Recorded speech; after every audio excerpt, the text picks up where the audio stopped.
ঠাকুরগাঁয়ে no fuel card no petrol octane নীতি গ্রহণ করেছে জেলা প্রশাসন। ফুয়েল কার্ড দেখিয়ে পেট্রোল পাম্প থেকে গ্রাহককে জ্বালানি তেল সংগ্রহ করতে হবে। জ্বালানি তেলের সংকট মোকাবেলায় আগামী 5 এপ্রিল থেকে জেলায় মোটরসাইকেল মালিক চালকদের জন্য একটি নীতি বাস্তবায়ন করা হচ্ছে। ফুয়েল কার্ড পেতে সংশ্লিষ্ট পয়েন্টগুলোতে মোটরসাইকেলের মালিক চালকদের দীর্ঘ সারি দেখা গেছে। ঠাকুরগাঁয়ে জ্বালানি তেলের সংকট তীব্র হচ্ছে। ঘন্টার পর ঘন্টা লাইনে দাঁড়িয়ে মোটরসাইকেল চালকেরা তেল পাচ্ছেন না। এ অবস্থায় তেল সরবরাহ নিশ্চিত করতে 7টি শর্ত আরোপ করে জেলা প্রশাসন মোটরসাইকেল চালকদের ফুয়েল কার্ড বিতরণের সিদ্ধান্ত নেয়। সিদ্ধান্ত অনুযায়ী জেলার সব মোটরসাইকেল চালককে নিজ নিজ স্থায়ী ঠিকানার বিপরীতে সংশ্লিষ্ট উপজেলা নির্বাহী কর্মকর্তা ইউনিয়নের কার্যালয়, থানা ও পৌরসভা থেকে জাতীয় পরিচয়পত্র, মোটরসাইকেল নিবন্ধনপত্র ও চালকের লাইসেন্স দেখিয়ে ফুয়েল কার্ড সংগ্রহ করতে বলা হয়। আর যারা কাজের জন্য জেলা শহরে অবস্থান করছেন তারা জেলা প্রশাসকের কার্যালয় থেকে ফুয়েল কার্ড নিতে পারবেন। মোটরসাইকেল চালকরা আগামী 4 এপ্রিল পর্যন্ত ফুয়েল কার্ড সংগ্রহ করতে পারবেন। 5 এপ্রিল থেকে ফুয়েল কার্ড ছাড়া কেউ জ্বালানি তেল সংগ্রহ করতে পারবেন না। গতকাল সোমবার সকাল 10টা থেকে উপজেলা নির্বাহী কর্মকর্তার কার্যালয়, পৌরসভা ও জেলা প্রশাসনের কার্যালয় থেকে একযোগে ফুয়েল কার্ড বিতরণ শুরু হয়। বেলা 11টার দিকে পৌরসভায় গিয়ে দেখা যায় ফুয়েল কার্ডের জন্য ভিড় করেছে মোটরসাইকেল চালকেরা। ঠাকুরগাঁয়ে জগন্নাথপুর এলাকায় হিমাদ্রি হিমাগারে চাকরি করেন এনামুল হক। কাজের জন্য তাকে গ্রামে গ্রামে ঘুরতে হয়। জ্বালানি তেলের সংকটের কারণে তিনি ভোগান্তিতে পড়েছেন। দুপুর 12টার দিকে পৌরসভা কার্যালয়ে ফুয়েল কার্ডের লাইনে তাকে পাওয়া গেল। বললেন, 1.5 ঘন্টা হয়ে গেল লাইনে দাঁড়িয়ে আছি। এই সময়টুকুতে কেবল 10 ফুট এগোতে পেরেছি। কখন যে আমার পালা আসবে বলতে পারছি না। মুকসেদুল হক ব্যবসা করেন।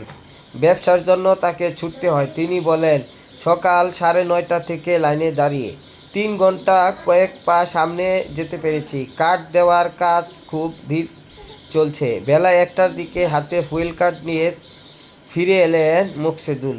মুখে তার বিজয়ের হাসি। তার ফুয়েল কার্ড দেখা যায়। কার্ড দেখিয়ে একজন গ্রাহক 3 দিনের জন্য 5 লিটার, 7 দিনের জন্য 10 লিটার, 12 দিনের জন্য 15 লিটার তেল সংগ্রহ করতে পারবেন। প্রয়োজনীয়তা সাপেক্ষে কর্তৃপক্ষ তেলের পরিমাণ ও মেয়াদ পরিবর্তন করতে পারবেন। একটি বেসরকারি সংস্থার কর্মকর্তা মোহাম্মদ আলী ফুয়েল কার্ড পেতে 4 ঘন্টা ধরে অপেক্ষা করছেন। তিনি বলেন, আমার সামনে এখনও অনেক জনাভিষেক মানুষ আছে। বুথের সংখ্যা বাড়ালে দ্রুত কার্ড বিতরণ করা যেত। ফুয়েল কার্ডের লাইনে দাঁড়িয়েছিলেন আব্দুর রাজ্জাক, তার বাড়ি রংপুর। কর্মসূত্রে তাকে ঠাকুরগাঁয়ে থাকতে হয়। 3 ঘন্টা ধরে লাইনে দাঁড়ানোর পর তিনি জানান, অন্য জেলায় যেসব ব্যক্তি এখানে অবস্থান করছেন তাদের জেলা প্রশাসনের কার্যালয় থেকে ফুয়েল কার্ড নিতে হবে। শুনে হতাশ তিনি। বললেন, কষ্টটাই যাই গেল। পৌরসভার কর নির্ধারক আব্দুল রশিদ জানান, সকাল 10টা থেকে ফুয়েল কার্ড বিতরণ শুরু করেছি। বেলা 1:30 পর্যন্ত 50টি কার্ড বিতরণ করা সম্ভব হয়েছে। ঠাকুরগাঁও পৌরসভায় ফুয়েল কার্ড বিতরণে তদারক কর্মকর্তা হলেন সদর উপজেলা মাধ্যমিক শিক্ষা কর্মকর্তা আব্দুর রহমান। তিনি বলেন, এখন পর্যন্ত 500 কার্ড পেয়েছি। সব কাগজপত্র যাচাই করে ফুয়েল কার্ড বিতরণ করতে একটু সময় লাগছে। পরবর্তী কষ্ট লাঘবের এই কষ্টটা মেনে নিতে হবে। বুথ বাড়ার প্রস্তাব ঊর্ধ্বতন কর্তৃপক্ষকে জানানো হবে। বেলা 1:30টায় সদর উপজেলার সহকারী কমিশনার ভূমি কার্যালয়ে ফুয়েল কার্ড প্রত্যাশীদের লাইন তখন কার্যালয় চত্বরে ছড়িয়ে সোনালী ব্যাংকে গিয়ে ঠেকেছে। সেখানে কথা হয় পুরাতন ঠাকুরগাঁয়ে ব্যবসায়ী মাজেদুল হকের সঙ্গে। তিনি বলেন, 1 পা আগোতে অনেক সময় লাগছে। শেষ পর্যন্ত কার্ড পাবো কিনা জানি না। না পেলে কষ্ট করে আরেক দিন আসতে হবে। ফুয়েল কার্ডের জন্য 3.5 ঘন্টা দাঁড়িয়ে আছেন জগন্নাথপুর এলাকার বাসিন্দা দুর্লভ রায়। তিনি একটি কোম্পানির বিপণন বিভাগে চাকরি করেন। জ্বালানি তেলের সংকটের কারণে তিনি মাঠে যেতে পারছেন না। তিনি বলেন, রাত হলেও ফুয়েল কার্ড নিয়ে বাড়ি ফিরবো। ফুয়েল কার্ড লাগবেই। জেলা প্রশাসক ইসরাত জাহান ইসরাত ফারজানা বলেন, ফুয়েল কার্ড বিতরণের পর জানা যাবে কতজন ফুয়েল কার্ডের আওতায় এলেন। আগামী 5 এপ্রিল থেকে এই কার্ড ছাড়া কোনো মোটরসাইকেল চালক ফিলিং স্টেশন থেকে জ্বালানি তেল সংগ্রহ করতে পারবেন না।